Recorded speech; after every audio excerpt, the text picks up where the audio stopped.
Alors, aujourd'hui, on a l'honneur de recevoir Madame Marie-Aude Amouin, qui est une passionnée de contrôle de gestion de risque, qui est née à Abidjan, qui a obtenu un bac en économie et en économie sociale, option mathématiques, avant d'intégrer le DEC Business School à Lille, dans le cadre de son bachelor en business administration, audit et direction financière. Elle est ensuite diplômée d'un master en finance d'entreprise en 2017. Elle intègre le cabinet d'audit PYC Paris, où elle se spécialise dans les assurances et intervient pour des missions de certification de compte et de contrôle des actifs financiers. Après 2 ans passés dans le cadre d'une mission de mise en place de la norme IFRS 9 pour un grand groupe d'assurance. En 2021, elle obtient une certification en protection de données à caractère personnel et rentre s'installer en Côte d'Ivoire. Elle intervient ponctuellement au sein de Edgeworks International, qui met en conformité avec la loi PDCB et pour qu'elle obtient tous les agréments auprès de l'ARC. Alors, Madame Marie-Aude est aujourd'hui vice-manager senior chez Ecobank et est en charge de toutes les questions et problématiques liées à la gestion des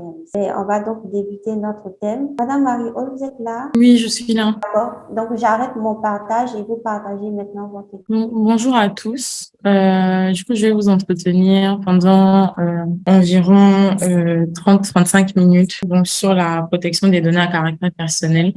Et après, on pourra avoir un échange et vous pourrez répondre à vos éventuelles questions. Donc, comme ça a été précisé, on va s'entretenir autour du règlement sur la gestion des protections des données à caractère personnel et la business analyst. Dans un premier temps, le métier de business analyst est lié directement à l'information et à la donnée. Parce que du coup, l'analyste, dans le cadre de son métier, va permettre de mettre en place des changements au sein de l'entreprise, en définissant les besoins et en recommandant des solutions qui vont apporter une plus-value à son employeur. Donc, il est du coup responsable de la découverte, de la synthèse, de l'analyse des informations à partir de diverses sources de données, donc au sein de l'entreprise. Il peut collecter des informations auprès du marketing, auprès du business, etc.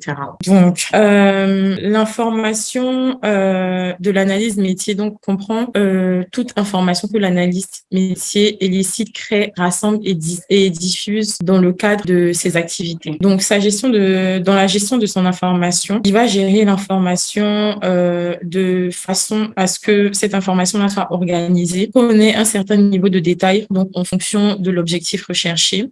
On ait un lien entre toutes ces informations.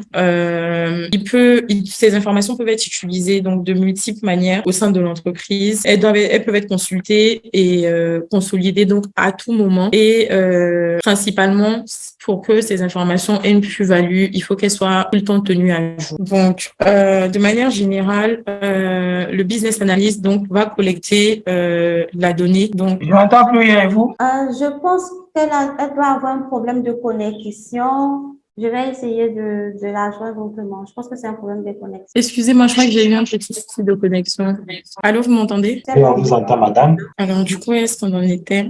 Donc, je disais que le business analyst donc doit gérer ces informations et cela implique plusieurs niveaux. Donc, il doit avoir une information qui est organisée avec différents niveaux de détail selon l'objectif recherché, des informations qui ont un lien entre elles. Donc, ces informations-là peuvent être collectées de manière multiple et de sources diverses. Ces informations doivent pouvoir être consultées et consolidées à tout moment. Et pour que la plus-value reste et perdure dans le temps, c'est des informations qui doivent être tenues à jour. Donc, c'est un petit résumé donc visuel de la business analyst, donc qui va débuter par la collecte de l'information, donc de diverses façons et de diverses sources de données. On va passer ensuite à la phase de l'analyse, donc on va dire du traitement de l'information pour obtenir la plus-value qui va nous permettre d'atteindre notre objectif. Et cette information-là va être du coup présentée et mise en relation avec l'objectif recherché pour qu'on ait une prise de décision plus fluide et plus fiable. Donc, qui parle de business analysis, donc parle forcément de big data. Et la finalité essentielle donc de toute cette collecte d'informations et de données diverses et variées et d'obtenir un résultat le plus fiable possible sur une catégorie de personnes Et c'est de cette volonté, justement, qu'on a commencé à parler de la notion de Big Data Analysis. Donc, au sein des entreprises, particulièrement, donc l'utilisation de cet outil va permettre d'améliorer l'expérience client, donc que ce soit le client interne ou externe de l'entreprise, d'optimiser les processus et la performance opérationnelle et de renforcer le business model ou de permettre de le diversifier selon les tendances. Donc, en somme, le Big Data permet une gestion rentable de la donnée, une optimisation du stockage de l'information, une analyse programmable, donc qui va permettre d'anticiper ou de mettre en place, et une manipulation de la donnée. Donc, la donnée qui est aujourd'hui l'or bleu ou le nouvel Eldorado pour les entreprises, parce qu'on va toujours plus loin, toujours plus vite, on veut toujours plus, et c'est un marché qui est exponentiel et lucratif. Par les temps qui courent. Donc aujourd'hui, grâce à toutes les données qui sont collectées et à tous les outils qui sont à disposition, on a la possibilité d'exploiter un volume phénoménal de données et de résoudre des problèmes qu'on n'aurait même pas pu imaginer résoudre il y a quelques années auparavant. Donc, dans toute cette information, donc au niveau de la business analyst, on a le concept donc de la loi sur la protection des données à caractère personnel qui intervient. Donc, c'est la loi numéro 2012-450 du 19 juin 2013 qui fixe donc les règles pour toutes les entreprises ivoiriennes en matière de collecte, de traitement, de stockage et de gestion de la donnée. C'est une loi qui est parfois vécue comme une contrainte ou un frein à l'évolution des entreprises. Donc, la loi sur la protection des données à caractère personnel donc va définir dans son article 1 ce qu'est une donnée à caractère personnel. Donc, elle définit une donnée à caractère personnel comme toute information de nature, quelle qu'elle soit, indépendamment de son support, donc que ce soit par le son, que ce soit par l'audio ou que ce soit sur un papier, qui est relative à une personne physique identifiée ou identifiable directement ou indirectement par une référence, un numéro d'identification, un ou plusieurs éléments spécifiques, donc notamment pour tout ce qui est photo, propre à son identité, donc physique, physiologique, génétique, psychique, culturelle, sociale et économique. Donc, la loi sur la protection des données à caractère personnel englobe beaucoup d'informations et est très vaste. Donc, de cette définition-là, une donnée à caractère personnel, ça peut être un nom, un prénom, une adresse mail, une photo, une adresse IP ou le comportement d'une personne. Donc, par comportement, on va entendre tout ce qui est habitude de consommation, etc., pour son adresse. La loi différencie la donnée à caractère personnel de la donnée à caractère personnel dite sensible. Donc, les données sensibles, le traitement de ces données-là est interdit par la loi, sauf conditions particulières. Par conditions particulières, on va dire, sauf par les hôpitaux, par tout ce qui est relatif donc à la survie. Donc, dans ces données sensibles-là, on a toutes les données qui sont liées à la génétique, toutes les données qui sont liées à la santé, les informations biométriques donc qui sont collectées quand on fait les passeports, par exemple, l'orientation sexuelle, l'orientation raciale et ethnique, donc pour éviter tout ce qui est discrimination, les convictions religieuses, politiques et philosophiques, et tout ce qui est lié aux condamnations pénales et aux infractions qui peuvent être traitées uniquement par l'État, en fait. Donc, vous l'aurez compris, la loi sur la protection des données à caractère personnel a un objectif qui est très simple, c'est de protéger l'individu. Donc, qu'elle appelle la personne concernée. Donc, protéger l'individu dès le moment de la collecte de ces informations jusqu'au moment où ces informations-là ne sont plus utilisables. Donc, on va appeler ça le droit à l'oubli. Donc, la collecte de la donnée, selon la loi, doit être proportionnelle au regard de la finalité du traitement. Donc, de manière concrète, ici, on va avoir un exemple d'informations qui sont demandées sur un site de recherche d'emploi. Donc, on voit qu'on a le nom, le prénom, l'adresse email, le téléphone, la profession de la personne. Jusque-là, on est encore dans ce qui est proportionnel au regard de la finalité du traitement, qui est de trouver un emploi à la personne. Quand on commence à rentrer dans la nationalité ou encore dans un numéro de sécurité sociale ou même un numéro de carte d'identité, on considère que la collecte qu'on est en train de faire n'est pas du tout proportionnelle donc à l'objectif final du traitement de la donnée. On a la notion du consentement, donc c'est un consentement pour une finalité. Vous avez dû remarquer sur certains sites internet, donc ces dernières années, on a maintenant la possibilité de cocher 2 cases, donc une case sur est-ce qu'on accepte de recevoir des newsletters et une autre case sur est-ce qu'on accepte de recevoir par exemple des offres promotionnelles, etc. Donc c'est un consentement pour une finalité et le responsable de traitement, donc on va dire l'entreprise, dans notre cas, doit être en mesure de démontrer à tout moment qu'il a obtenu le consentement de la personne concernée, donc de l'individu pour lequel il collecte les données. Et cet individu-là, donc la personne concernée, doit pouvoir exercer son droit de retrait aussi facilement que lorsqu'elle a donné. Concrètement, si je coche une case pour dire que OK, je veux recevoir vos newsletters, pour exercer donc mon retrait, je dois être en capacité d'aussi pouvoir cocher une case pour dire non, finalement, je ne veux plus recevoir mes newsletters. Ensuite, on a la finalité et le traitement de la donnée. Donc, la finalité, c'est ce à quoi va servir la donnée collectée. Ensuite, le traitement qui doit se faire dans un cadre donc qui est sécurisé. On verra ça dans les slides à venir. Donc, quand on parle de finalité, est-ce que la donnée qu'on collecte, c'est dans le cadre d'un contrat de travail, par exemple? Est-ce que c'est dans le cadre d'une prospection commerciale? Est-ce que c'est dans le cadre d'une étude de marché pour lancer un nouveau produit, etc.? Ensuite, donc, comme je disais, le traitement de la donnée dans un environnement sécurisé et surtout confidentiel. Donc, la confidentialité peut se démontrer par plusieurs manières.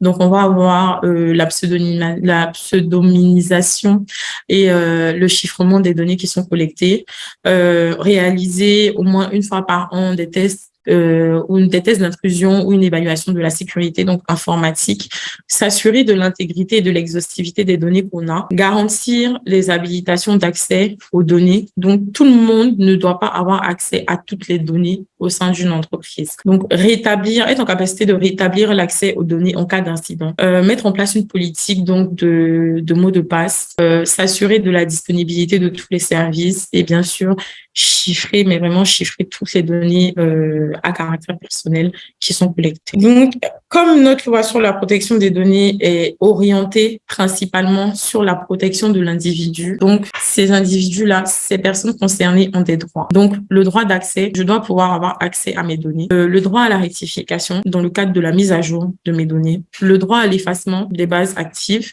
La limitation de traitement, la portabilité, l'opposition ou encore l'oubli numérique. Quand on parle d'effacement de bases de données actives, cela intervient donc principalement dans 2 cas. La donnée qui est collectée n'est plus nécessaire au regard de la finalité. J'ai signé un contrat avec un fournisseur pour une durée de 1 an. La prestation a été faite, les 1 an sont écoulés. Je suis en droit de demander à ce fournisseur de me supprimer de ces bases de données. Je décide de retirer mon consentement à une entreprise qui menait une étude de marché et qui a collecté mes informations dans le cadre de cette étude-là. Je décide de demander de retirer donc mon autorisation. Cette entreprise est obligée de me démontrer que mon retrait est pris en compte et que mes données ne seront plus utilisées dans le cadre de ces futures études de marché. On a l'oubli numérique, donc c'est un effacement total de toutes les données ou de tout lien qui pointe vers les données d'une personne concernée. Donc, la loi sur la protection des données pose un cadre et de ce cadre-là découlent plusieurs concepts dont le Privacy by Design, qui est un mécanisme qui va permettre d'aborder le risque de respect de la vie privée dès le début du traitement. Donc, dès l'instant où on collecte l'information, donc des données et appliquer des solutions préventives de la vie privée nécessaires donc pour toutes les étapes dans le cadre de la création de valeur ajoutée que recherche le business analyst. Donc, c'est un concept qui a plusieurs facettes et qui implique divers composants, donc que ce soit au niveau de la technologie ou même au niveau organisationnel. Et pour mettre en œuvre tout ce qui est lié à la confidentialité et à la protection de la donnée.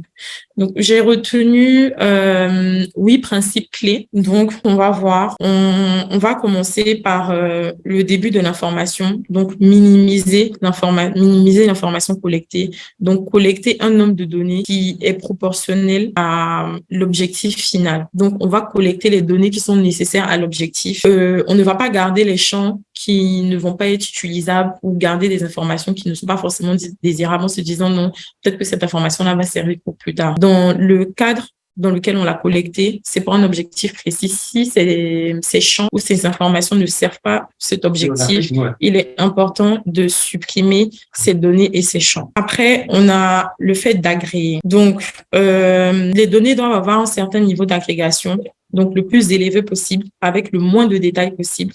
Donc, ça passe par la dépersonnalisation. Donc, si on collecte des données sur une population, disons, d'hommes et de femmes, et que finalement, notre objectif final ne nous demande pas de garder le nom de ces personnes-là. On peut juste mettre homme, mettre l'âge, mettre la taille, etc.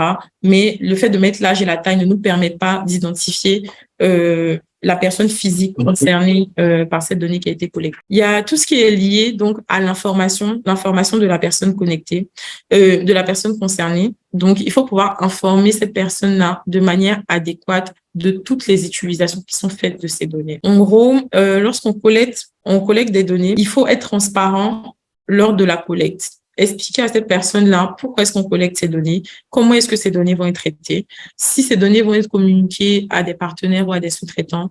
Cette personne-là doit pouvoir avoir toutes ces informations-là avant de donner son consentement pour le traitement de ces données.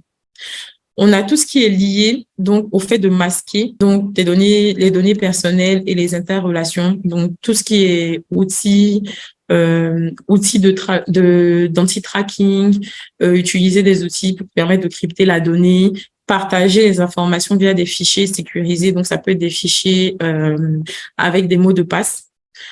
Chiffrer les données donc qui sont dormantes, donc les données qu'on n'utilise plus depuis un certain nombre d'années, etc. On va avoir tout ce qui est lié au contrôle, donc mettre en place un processus ou des outils de collecte, notamment pour le consentement, avec une préférence de gestion, donc des stop and go. Ce qu'on appelle stop and go, c'est le fait qu'une personne puisse donner son consentement et ensuite revenir et dire non, finalement, je vous retire mon consentement. On doit être en capacité, via un mécanisme, de pouvoir gérer toutes ces informations-là. On a le fait de cloisonner les données, donc traiter les données dans des espaces qui sont dédiés, qui sont séparés, de sorte à ce que chaque personne ait vraiment accès uniquement à l'information qui la concerne dans le cadre de son traitement. Donc, l'installation d'espaces de stockage, distribuer les données donc en fonction de l'objectif recherché, etc. On va avoir le fait de démontrer, donc le responsable de traitement doit pouvoir démontrer à tout moment qu'il respecte les politiques et la loi sur la protection des données à caractère personnel en vigueur. Donc, ça peut être via des outils automatisés, dans le cadre de la définition des applications. Ça peut être démontrer sa responsabilité, démontrer qu'il est conforme via un registre de traitement, etc., etc. On va avoir donc le renforcement, donc qui perdure lui dans le temps, donc par des politiques de confidentialité qui sont compatibles avec la réglementation. Insérer des clauses de confidentialité dans les contrats avec les prestataires, avec les sous-traitants, etc. Donc toute cette loi-là, en Côte d'Ivoire, elle est suivie et supervisée donc par l'autorité de contrôle qui est l'ARTCI. Et chaque entreprise doit pouvoir nommer ce qu'on appelle un correspondant DPO. Donc, c'est la personne en fait qui est à l'interface entre l'autorité de contrôle et les entreprises. Donc, l'autorité de contrôle, elle répond aux demandes d'avis de traitement. Elle reçoit toutes les déclarations et octroie des autorisations parce que toutes les entreprises qui se disent en conformité avec la loi, doivent pouvoir avoir une autorisation de traitement de données. Donc, c'est un dossier qui est déposé au niveau de l'RTCI après un audit des données, un audit pendant lequel la personne morale aura pu démontrer, donc via un registre de traitement, via le fait que tous les responsables de traitement sont formés, sensibilisés au sein de l'entreprise, via une structure informatique robuste, etc. Après tout cet audit-là, la RTCI octroie maintenant les autorisations de traitement des données à caractère personnel. Elle reçoit aussi donc les réclamations et les plaintes donc des personnes concernées et elle procède à des audits ponctuels et à des vérifications. Donc je crois que pour l'année 2022, elle a débuté donc la RTCI elle-même a commencé à faire des audits pour vérifier la mise en conformité de différentes entreprises, donc dans différents secteurs. Ça a été le secteur bancaire, le secteur des assurances, le secteur médical, des hôpitaux et certaines entreprises, je crois, du domaine public. Donc, comme je disais, le correspondant doit avoir des qualités et qui sont définies donc par la loi. Donc, ça doit être une personne qui a au moins une certaine capacité informatique, qui connaît la loi, qui est sensible à tout ce qui est lié à la gestion de la donnée. Et il est le point de contact donc entre les personnes concernées, l'autorité de contrôle, mais aussi entre les personnes concernées et la personne physique. Aujourd'hui, si je veux poser une plainte ou faire une réclamation par rapport à une entreprise X, je m'adresse au correspondant. Donc, généralement, il y a des adresses mail qui sont créées, DPO ou correspondant le nom de l'entreprise.com. Et il faut savoir que lorsqu'une personne concernée fait une réclamation, la personne morale a un délai de 1 mois maximum pour répondre à la personne concernée par rapport à sa réclamation.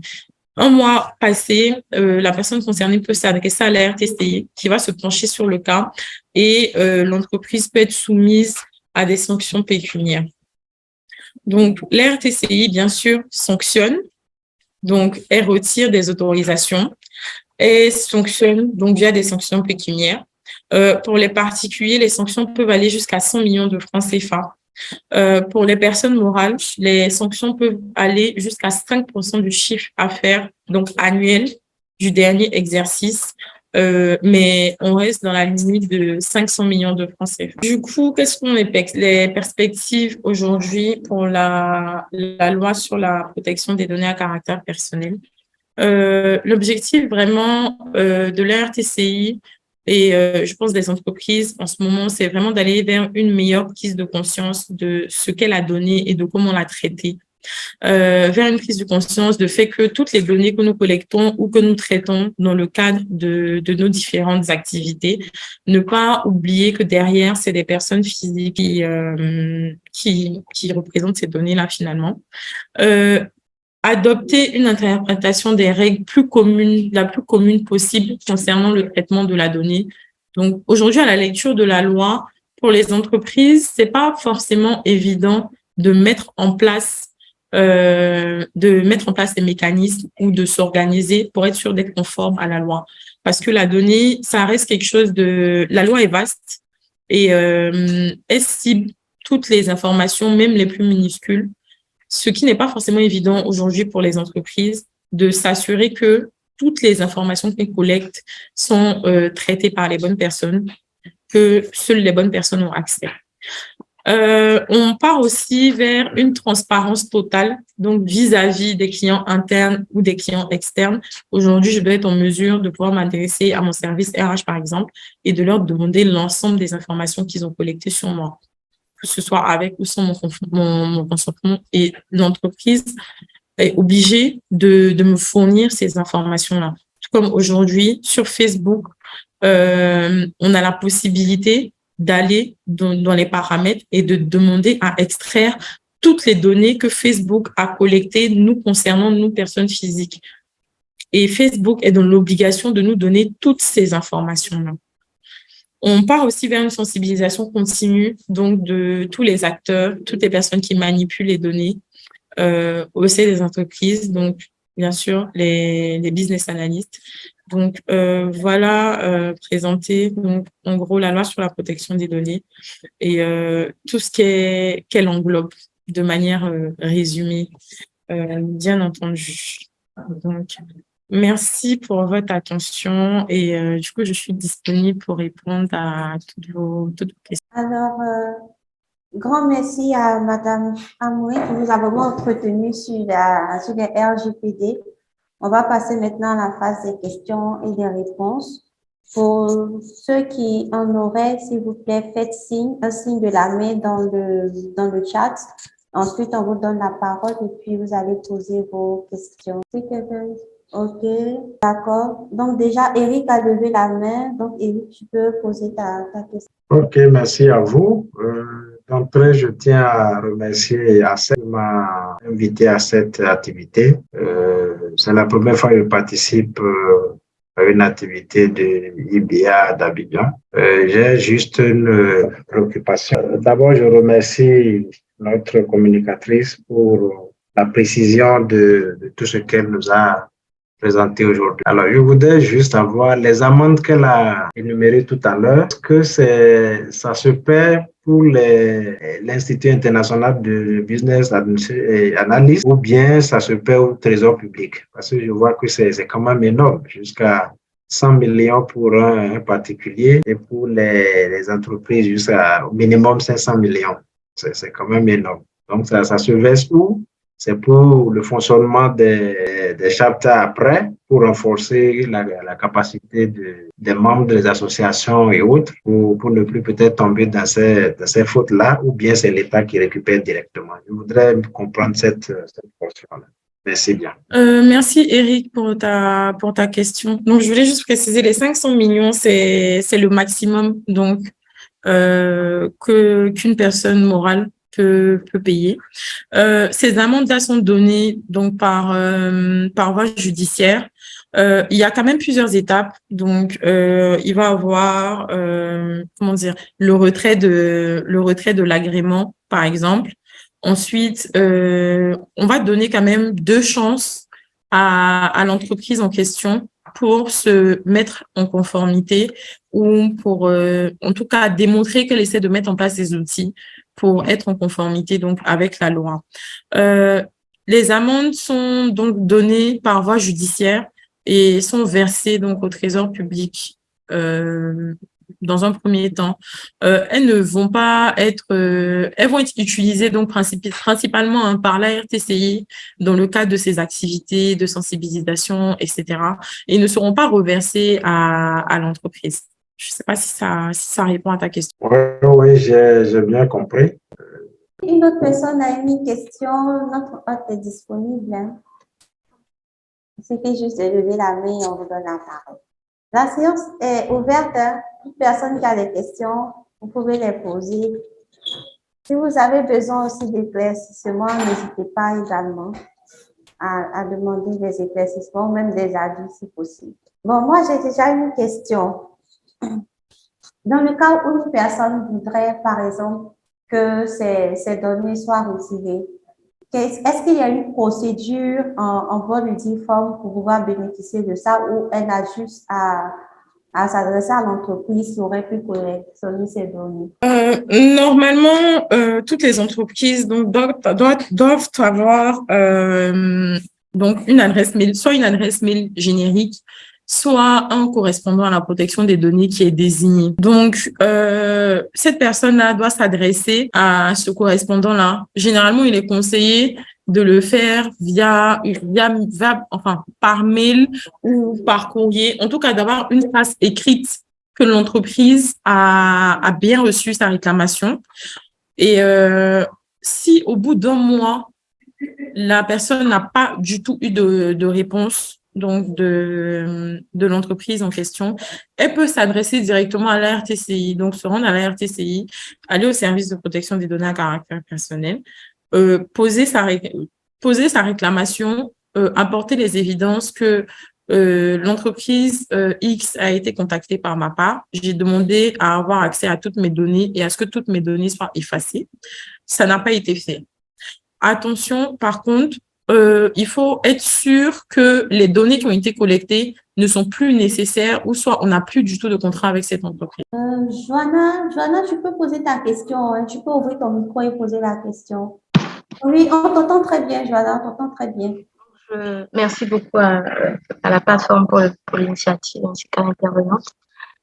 C'était pour avoir plus d'informations sur la portabilité que j'ai vu citer au titre des droits des personnes concernées. S'il est possible d'avoir plus d'informations à ce sujet. Merci. Merci pour ta question. Du coup, au niveau de la portabilité, aujourd'hui, je prends un exemple. Aujourd'hui, j'ai un compte ouvert, disons à la Bastille. Je souhaite aller à Ecobank. Les informations qui sont demandées sont les mêmes, sans délai dans le temps. On va dire, par exemple, on te demande pas un extrait de naissance datant de moins de 3 mois, etc. Donc, les informations sont strictement les mêmes. Tu as en droit de demander à ton ancienne banque de transférer tes informations à l'autre. C'est ça la portabilité. Et normalement, pour les numéros de téléphone, lorsqu'on change d'opérateur, etc., tu as en droit de demander à ton ancien opérateur de porter toutes les données au nouvel opérateur. D'accord. Donc, ça, c'est valable pour toutes les banques dans toute l'Afrique, dans le monde entier. C'est bien ça? Normalement, tous les pays, c'est applicable, en tout cas pour tous les pays qui ont une loi ou un règlement sur la protection des données à caractère personnel. Après, je sais qu'en France, c'est applicable et que c'est fait. En Côte d'Ivoire, je sais que l'RTCI milite actuellement pour que ce soit mis en place et pour que ce soit facilité. Donc, il y a des échanges qui sont menés avec les différentes entreprises de la place pour faciliter donc cet accès à la portabilité des données là. Mais je ne peux pas te confirmer que c'est effectif aujourd'hui. D'accord, merci beaucoup.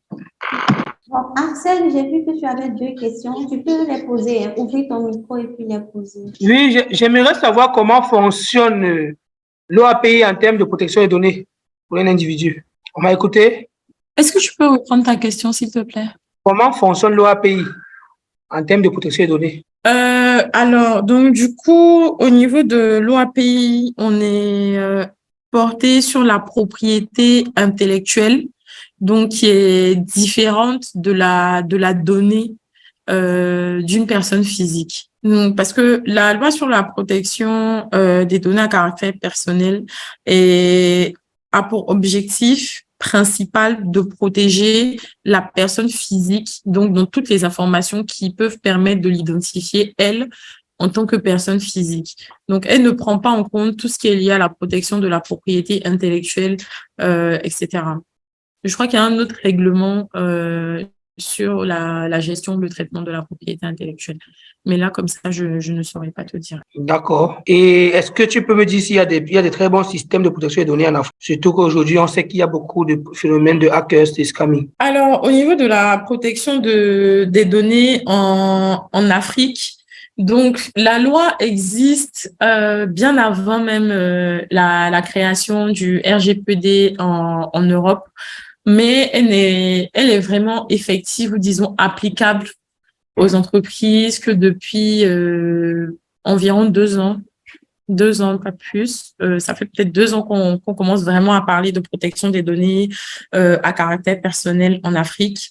Il y a des outils, bien sûr, qui sont présents et utilisés, donc tout ce qui va être lié au cryptage, etc. Mais je ne pourrais pas te dire qu'on a énormément ou qu'on a des outils vraiment ultra performants en matière de protection de la donnée. D'accord. Merci dans tous les cas. Merci. Si vous avez d'autres questions, on est toujours dans le temps, donc vous pouvez les poser. Voilà, j'ai vu Landry qui a levé sa main. Tu peux ouvrir ton micro et poser ta question. Madame la présentatrice, en tout cas, j'ai beaucoup aimé. J'ai beaucoup aimé votre présentation. Ça me permet quand même d'avoir une idée générale. Donc moi, je me présente. En tout cas, je suis passionné de données, mais sauf que je n'ai aucune expérience en business analyst et tout. Je sais que je vois, ça me plaît bien, mais en tout cas, j'ai vraiment pas d'expérience. Du coup, je voudrais poser une question. Lorsqu'on a vu votre parcours dans la présentation de la secrétaire générale, on s'est rendu compte que vous avez fait du risque. Mais qu'est-ce qui vous a amené directement à aller vous spécialiser en business analyst? Merci pour ta question. Je ne suis pas business analyst. Je suis gestionnaire des risques. Donc, je ne pourrais pas répondre à ta question. Mais Léopoldine, je pense que c'est plutôt une question pour toi. Allô? Bon, j'ai écouté la question de Landry, mais bon, je me demandais est-ce que là, c'était vraiment le cadre pour développer par rapport à la business analyse. Mais quand même, on pourrait te donner d'autres informations plus poussées par rapport à ça, dans le cas où tu aimerais mieux comprendre la profession et puis éventuellement peut-être migrer. Parce que le être business analyst, c'est pas seulement un métier, mais il y a plusieurs métiers qui connaissent et qui rentrent là-dedans. Il y a des business analysts en système d'information, il y en a qui travaillent, qui sont product owners, il y en a qui sont aussi dans le domaine des projets. Voilà, donc c'est un métier qui est assez vaste et puis qui demande quand même, je pense qu'après, on pourrait mieux te renseigner par rapport à ça. En tout cas, merci beaucoup et je reste ouvert, en tout cas. Je reste ouvert. Merci. Est-ce qu'il y a d'autres questions par rapport à la présentation au RGPD? Si oui, vous pouvez lever la main et puis ouvrir votre micro. J'ai une autre question, pas si on m'entend. Joanna, je pose ta question et puis ensuite Roland aussi va poser sa question. D'accord. Donc, j'avais compris que le correspondant des DPO en général, c'était quelqu'un qui avait une capacité informatique et juridique.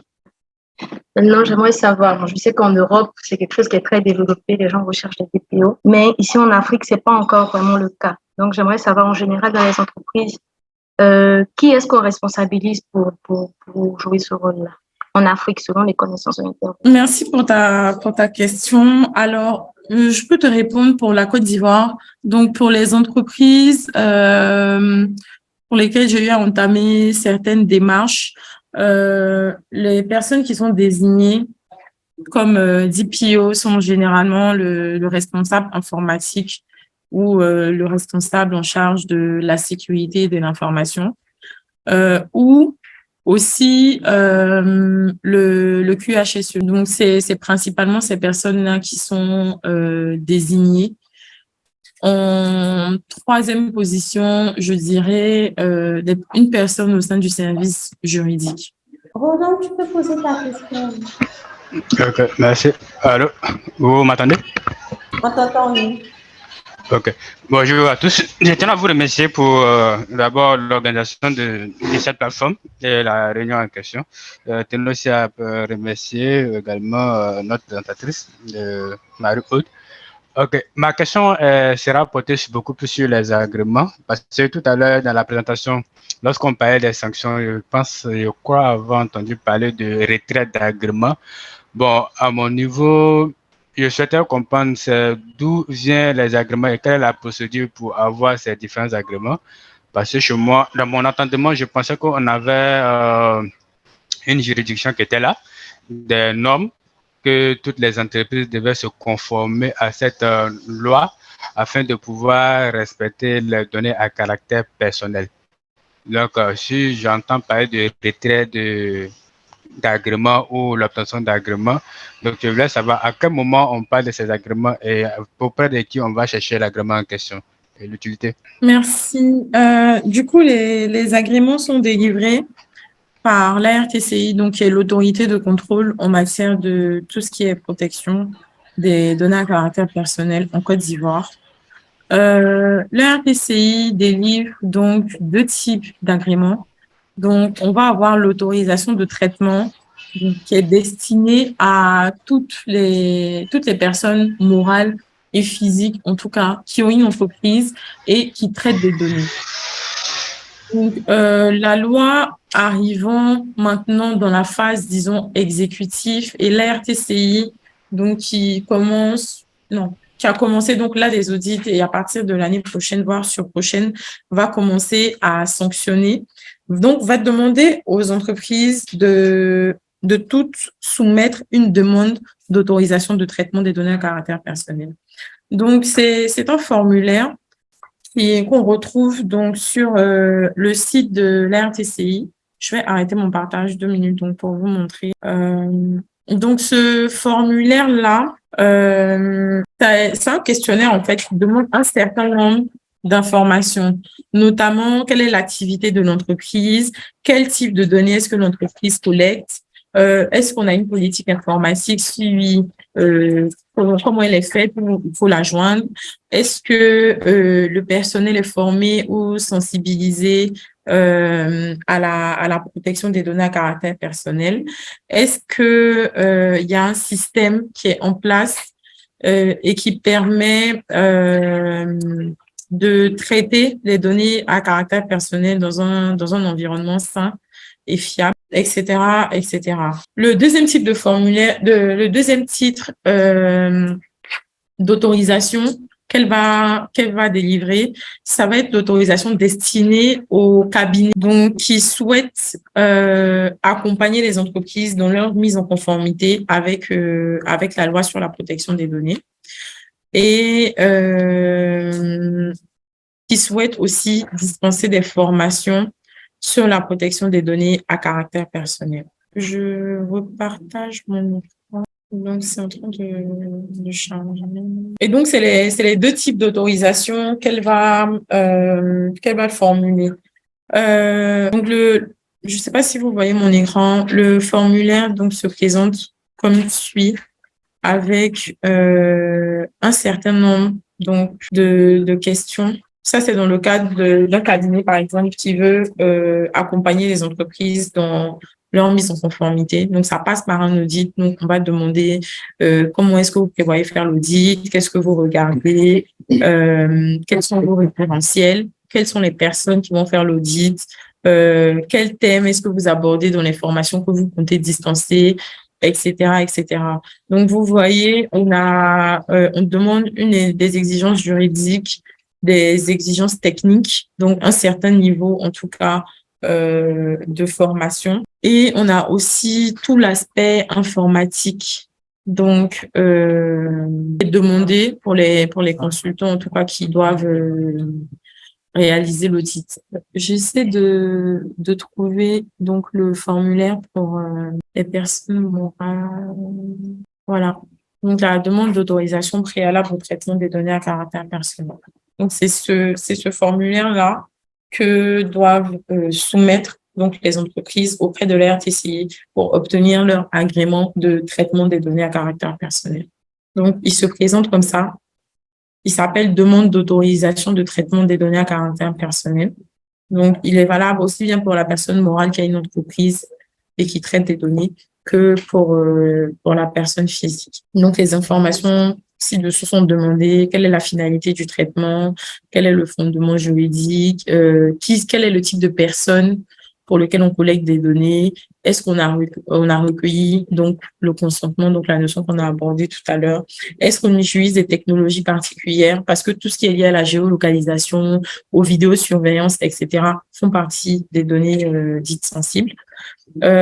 Pour transférer des données hors de la CEDEAO, il faut obtenir une autorisation donc à part et on va demander toutes ces informations-là sur les données, le type de données qui est collecté. Donc, ça part de l'état civil à la vie privée, aux informations économiques et financières. On va partir sur quelle est l'origine de la donnée, pendant combien de temps est-ce qu'elle est conservée, est-ce qu'on a des destinataires externes. Donc, par exemple, si tu collectes des données ici pour une entreprise X et que cette entreprise X-là doit envoyer les données que tu as collectées à un sous-traitant ou un prestataire pour que celui-ci fasse toute l'analyse et lui ramène un produit fini, il faut que tout ça soit défini et soit inclus dans la demande de traitement. Comme je disais, c'est vraiment un certain niveau de détail qui est demandé. Et c'est pour ça que la mise en conformité avec cette réglementation-là peut parfois paraître comme un frein, en tout cas pour beaucoup d'entreprises.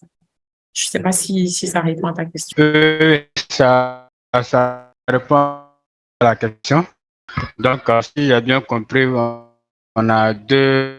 Je pense qu'il y a un problème d'écho au niveau de Roland. Donc, peut-être qu'il va devoir... Allô, on m'entend? Oui, alors Roland, est-ce que tu peux répéter ta question? Il y avait un problème d'écho, on n'a pas bien compris. Allô? Allô, tu m'entends? D'accord. Je disais que j'avais bien compris ce que Marie-Aude avait présenté. Donc, c'est déjà clair. Donc, je répétais tout simplement comme quoi on a deux types d'agréments. OK? L'autorisation pour un cabinet qui souhaitait exercer dans le cadre de la conservation, le collecte et la collecte d'informations à caractère personnel. Donc, ils peuvent avoir auprès de la RTCI. Et les entreprises qui sont là également, qui exercent sur le marché, qui doivent avoir une certaine autorisation. Je disais que, comme quoi, d'une manière ou d'une autre, les entreprises sont amenées à collecter un certain nombre d'informations sur les clients qu'ils ont, que ce soit particulier ou des personnes morales. Est-ce qu'elles, en elles-mêmes, ont vraiment besoin d'un agrément pour pouvoir exercer en tout cas, leur activité en question? Vraiment, pour moi, je me demandais, la loi est déjà là, donc elle est déjà prescrite, donc il y a l'article qui décrit tout sur la protection des données à caractère personnel et comment est-ce qu'elle doit être gérée. Donc l'entreprise devait se conformer à cette loi pour pouvoir la gérer en bonne et due forme. Et en cas de défaut, c'est là qu'on va parler en cas d'infraction, c'est là qu'on va parler des sanctions. Maintenant, si les entreprises aussi doivent avoir ces agréments pour pouvoir exercer, c'est un peu... D'accord, c'est ça les agréments que je veux voir. Donc, c'est déjà clair à mon niveau. Donc, il y a la géolocalisation. Une dernière question, je voulais aussi savoir.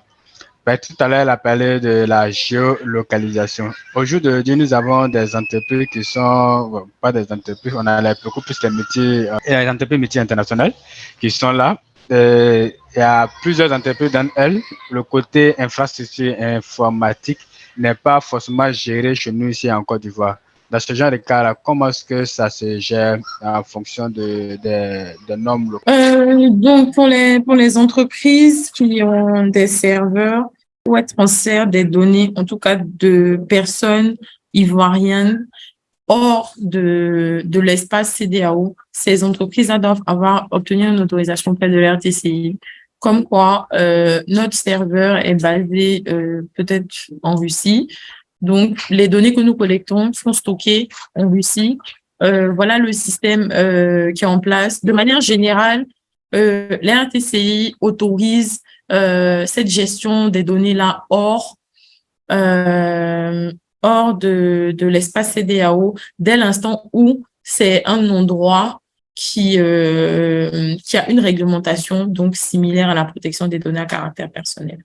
Après, il faut savoir que par cette loi, en demandant aux entreprises de stocker les informations et les données donc dans l'espace CEDEAO ou sur le territoire, c'est un objectif politique et stratégique aussi. Donc, c'est des choses qui sont examinées au cas par cas et ça dépend du type de la donnée. D'accord. Merci bien à vous. C'est bon pour moi. S'il y a d'autres questions, le micro est ouvert. Vous pouvez poser vos questions éventuellement. J'ai aussi une petite question pour le Carole Leslie. Supposons qu'une entreprise, un magasin ou peu importe, décide par exemple d'avoir recours à des vidéosurveillance dans le cadre de sa sécurité, la sécurité de son local, etc. Est-ce que cette entreprise aussi devrait bénéficier d'un agrément d'abord? Excuse-moi, je t'entends de très loin. Est-ce qu'on m'entend mieux comme ça? Oui, beaucoup mieux. D'accord. Donc, je demandais si par exemple un magasin, une entreprise X avec peut-être un magasin ou même des locaux souhaiterait positionner une vidéosurveillance pour la sécurité de son local ou même de son personnel.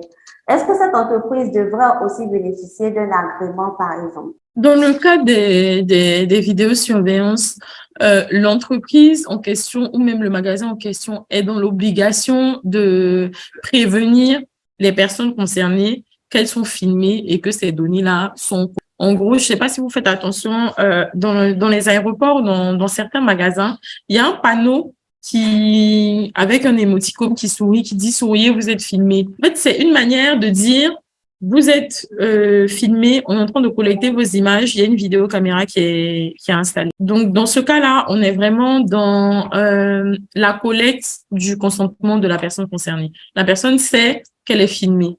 C'est vraiment l'objectif à ce moment-là. D'accord. Le micro, il est toujours ouvert hein, pour d'éventuelles questions, pour ceux qui en auraient. Nous sommes encore là, il nous reste quelques minutes. Si vous avez des questions, le micro reste ouvert pour ceux qui en auraient. Si on n'a plus de questions, on va remercier notre hôte et puis lever la séance éventuellement. S'il y en a encore, vous pouvez toujours ouvrir le micro et puis poser votre question. C'est déjà 17h12. Bon, je pense qu'il n'y a plus de questions. On va déjà remercier notre invité pour sa présentation et puis également pour les informations très capitales dont on a bénéficié aujourd'hui. On la remercie aussi pour le temps qu'elle nous a accordé éventuellement et pour le début de la semaine de la business analyst. On voudrait aussi remercier tous les participants, tous ceux qui sont actuellement connectés. Et on vous informe que la semaine est bien juste de commencer. Et on continue demain avec deux autres thèmes, toujours à partir de 16h et on terminera à 19h. Également, nous avons le workshop samedi à l'hôtel Le Berceau. La participation est de 30 000 francs avec un certificat de participation à la fin. Voilà. Maintenant, si vous avez aussi d'autres questions par rapport à la semaine en elle-même, je reste ouverte. Et si on n'a pas, on va lever la séance et on se donne rendez-vous. Est-ce qu'il y a des questions par rapport à la semaine? D'accord. Donc, merci beaucoup à notre invité et merci aussi à chacun de vous. On se donne rendez-vous demain à partir de 16h pour la suite de la semaine de la vie de famille.